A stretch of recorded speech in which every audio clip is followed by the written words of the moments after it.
بسم اللہ الرحمن الرحیم۔ السلام علیکم معزز طلباء کرام، آپ سب کیسے ہیں؟ آج ہم تفسیر بیضاوی کے سبق نمبر 89 کو پڑھیں گے۔ آج کے ہمارے سبق کا عنوان ہے وجہ راجع کا بیان، قول راجع کا بیان۔ آج کے ہمارے سبق کی عبارت والوجہ الاول اقرب الی التحقیق سے شروع ہوتی ہے۔ آئیے سب سے پہلے عبارت پڑھ کر ترجمہ کرتے ہیں، اس کے بعد اس کی وضاحت کی طرف بڑھتے ہیں۔ مصنف علیہ رحمہ لکھتے ہیں والوجہ الاول اقرب الی التحقیق واوفق للطائف التنزیل واسلم من لزوم النقل ووقوع الاشتراق في الاعلام من واضح فانه يعود بالنقد على ما هو مقصود بالعالمیت۔ اور ان اقوال ثمانیہ کا سب سے پہلا قول قریب پایہ ثبوت کو پہنچتا ہے، اور قرآن جو منزل ہے اس کے لطائف کے لیے زیادہ موزوں ہے، یا اس قول کے مطابق ان اعلام میں نقل و اشتراک بھی ماننا نہیں پڑتا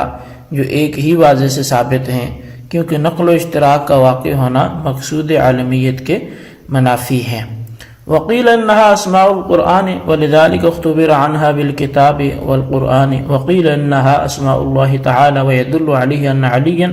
کرم اللہ تعالی وجهه الكریم كان يقول یا کافها یا عین صاد یا حامیم عین سین قاف ولعله اراد یا منزلهما۔ اور بعض نے کہا کہ الفاظ تہجی قرآن کے اسماء ہیں، یہی وجہ ہے کہ قرآن میں کتاب اور کتاب کو ان کی خبر بنا کر ذکر کیا گیا، اور یہ بھی کہا گیا ہے کہ الفاظ تہجی اسماء باری تعالیٰ ہیں، اور اس کی دلیل حضرت علی رضی اللہ تعالیٰ عنہ کا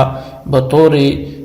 استمداد یوں کہا کرنا کہ یا کافہا یا عین صاد، جیسے ہم یا اللہ کہتے ہیں،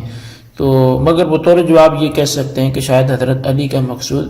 یا منزلہما ہو کہ اے ان کو اتارنے والے رب۔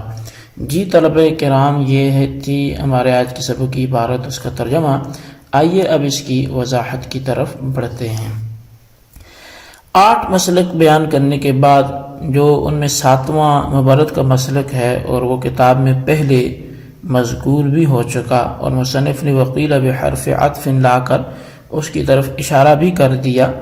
اب اس قول کی تائید کر رہے ہیں۔ چنانچہ فرماتے ہیں والوجہ الاول اقرب الی التحقیق، یعنی پہلی صورت زیادہ بہتر ہے 3 وجہوں کی بنا پر۔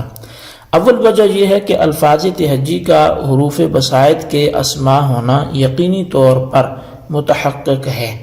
لیکن اس کے علاوہ جو اور احتمالات ہیں وہ محض احتمال کے درجے میں ہیں، لہٰذا پہلی صورت اقرب الی التحقیق ہوئی، اور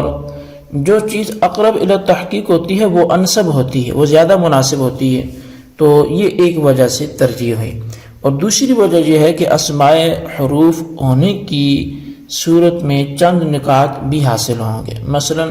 وہی 2 نکتے جو مصنف نے بیان کیے، یعنی ایقاظ لاثبات اعجاز، اور اب اعجاز نفس قرآن، اور دوم اعجاز بالنسبت الی تبلیغ القرآن۔ پس جب اس قول میں یہ نکتے حاصل ہوئے تو گویا یہ صورت نکات قرآن کے موافق ہوئی، اور جو چیز اوفق لنکات القرآن ہو وہ انسب ہوتی ہے بمقابلہ غیر اوفق کے، لہٰذا پہلی صورت انسب ہوئی بمقابلہ دوسری صورتوں کی۔ تو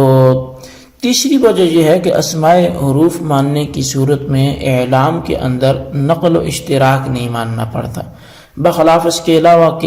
کہ ان میں نقل و اشتراک لازم آتا ہے۔ اب سنیے کہ کیسے لازم آتا ہے۔ تو دیکھیے کہ دوسرا مسلک اسماء صور ہونے کا ہے، یہ بات تو متحقق ہے کہ یہ الفاظ علم ہیں اپنے مسمیات کے۔ اب اگر آپ ان کو علم مانتے ہیں تو صورتوں کے بھی تو اس کی 2 صورتیں ہوں گی، یعنی اگر آپ ان کو صورتوں کے بھی علم مانیں تو 2 صورتیں ہوں گی، یا تو ان کا علم ہونا صورتوں کے اندر اصالتاً ہوگا یا پہلی صورت سے نقل کرتے ہوئے ہوگا۔ اگر اصالتاً ہے تو اشتراک لازم آیا، اور اگر بطور نقل کے ہے تو نقل لازم آیا۔ باہر دوسری صورتوں میں نقل و اشتراک فی الاعلام لازم آتا ہے، یعنی کہ یہ ہر صورت میں ایسا ہوگا۔ اور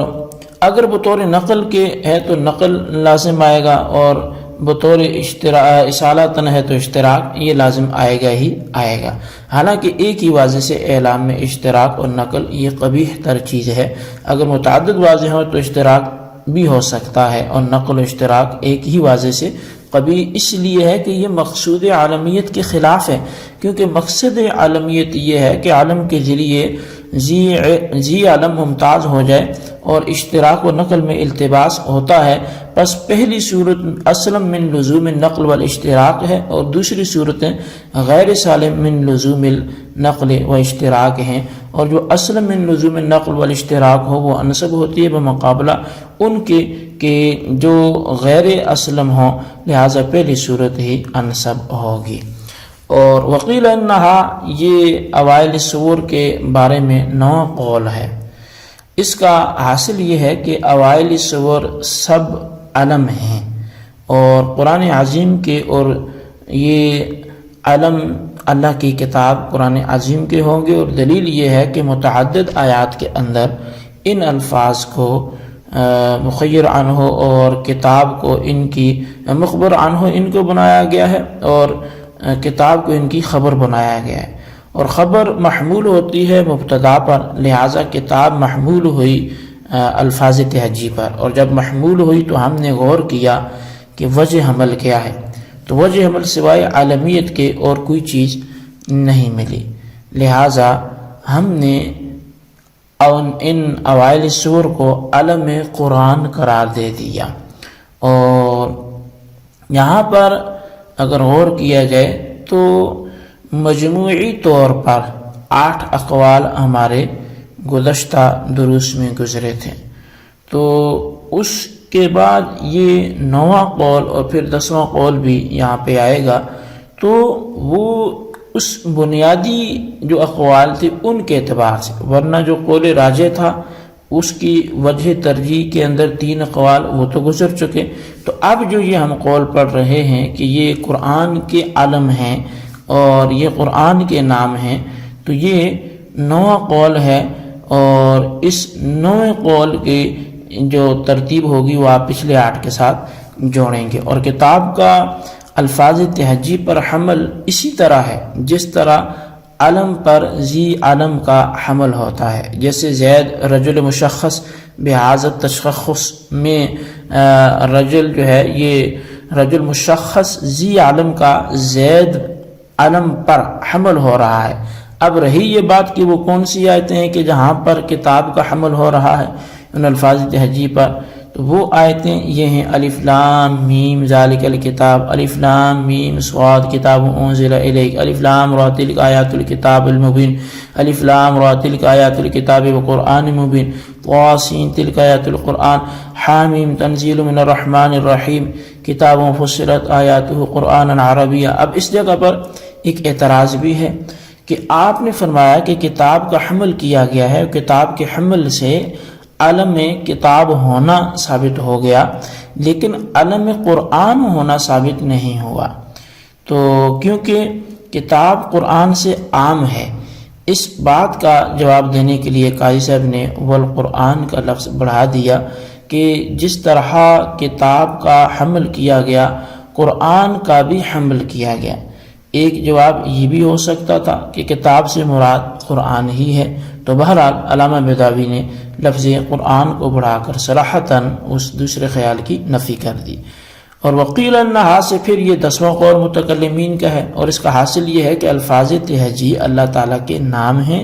تو پھر الف لام میم ذالک الکتاب کے معنی یہ ہوں گے کہ منزل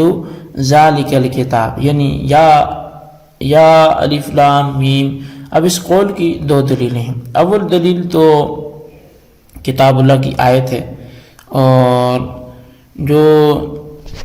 وہ آیت اس طور پر دلیل ہوگی جیسے اللہ تبارک و تعالیٰ فرماتا ہے الف لام میم اللہ لا الہ الا ہو، وہ دلیل اس طور پہ ہوگی کہ اس آیت میں اللہ کا حمل کیا گیا ہے الف لام میم پر، اور وجوہ حمل میں سے علاوہ علمیت کی اور کی وجہ یہاں پر نہیں ہے، لہذا الف لام میم یہ علم ہے ذات باری تعالیٰ کا۔ اس دلیل کو قاضی صاحب نے ذکر نہیں کیا، اور دوسری دلیل حضرت علی رضی اللہ تعالیٰ عنہ کا قول ہے کہ آپ نے دعا کے طور پہ یا رب کو خطاب کے طور پہ حروف تہجی سے مخاطب کیا، اور یا کاف یا عین صاد یا حامیم عین سین قاف یہ آپ نے استعمال کیا۔ تو آپ کا یہ استمداد ان ناموں سے کرنا، اس کا مطلب ہے کہ یہ اللہ تعالیٰ کے اسماء ہیں، یہ اللہ تعالیٰ کا علم ہے، یہ اللہ تعالیٰ کے اعلام ہیں۔ تو قاضی صاحب نے اس کا جواب بھی دیا ہے کہ اس قول سے قطعی طور پر یہ استدلال نہیں ہو سکتا کہ یہاں پر جو ہے وہ اللہ تعالیٰ کو علم کے طور پر یہ اسماء پکارے گئے ہوں۔ ہو سکتا ہے اس کا مطلب یہ ہو کہ یا منزلہ کاف آیا عین صاد یا منزلہ الف لام میم صاد، یعنی اے ان کلمات کو اتارنے والے۔ تو بہرحال یہ یہاں پہ احتمال باقی رہتا ہے۔ تو یہ جی ہمارے آج کا سبق کی عبارت ترجمہ، اس کی وضاحت، اس کو اچھی طرح سمجھیں، اس کے خلاصے کو اپنے رجسٹر پر ضرور نوٹ کریں اور بالخصوص ان سوالات کے جوابات دیں۔ سوال نمبر 1 یہ ہے کہ قول راجح کیا ہے، اس کی وجہ ترجیح میں کوئی ایک قول پیش کریں، اور سوال نمبر 2 یہ ہے کہ 8 اقوال گزرے تھے، 9واں اور 10واں تحریر کریں۔ اللہ تبارک و تعالیٰ سے دعا ہے جو کچھ ہم نے پڑھا سنا اسے یاد رکھنے کی توفیق نصیب فرمائے، آمین بجاہ النبی الامین صلی اللہ علیہ وسلم۔